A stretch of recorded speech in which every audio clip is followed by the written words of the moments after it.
Ces enfants en âge scolaire sont en train d'exécuter des travaux lourds. Certains d'entre eux passent la majeure partie de leur temps occupés à transporter des briques. Pour avoir 1000 francs, ils doivent transporter 100 briques. Nous sommes au camp Massar. Dans la plupart des cas, ce sont ceux issus des familles pauvres qui sont amenés à participer à diverses activités économiques excessives. Au marché central des Manicales, on constate au jour le jour des enfants qui vendent des sachets et des sacs plastiques, d'autres des beignets, de l'eau et tant d'autres marchandises. Une main de plus à l'économie familiale.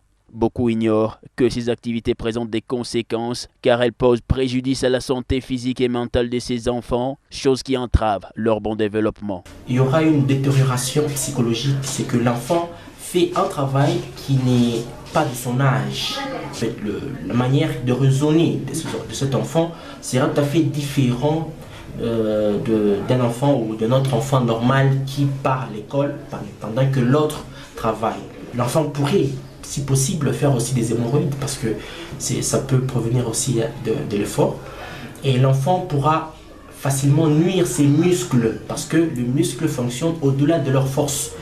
Et l'enfant également ne pourrait pas supporter de se lasser parce que quand on travaille lourdement, à la fin de la journée, on est fatigué, les muscles sont fatigués et l'enfant pourra dormir et ne pas bien se réveiller. Pourtant, la loi interdit le travail des enfants, mais des exceptions existent selon l'âge. Nous avons une exception là-dedans qui parle par exemple des enfants ayant atteint 16 ans.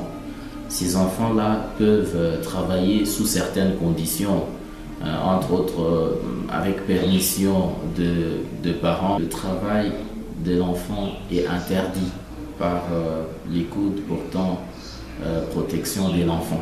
Au marché, bon, voilà, c'est des enfants presque qu'on est en train d'exposer à une certaine éducation qui n'est pas correcte, une éducation diffuse.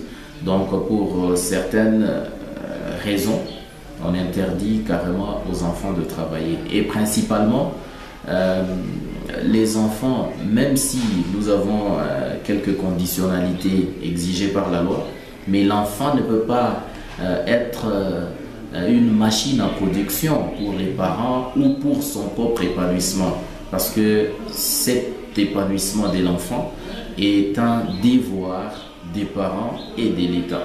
Pour rappel, l'enfant a le droit d'être protégé contre l'exploitation économique et de n'être contraint à aucun travail comportant des risques susceptibles de compromettre son éducation ou de nuire à sa santé ou à son développement physique, moral, spirituel ou social.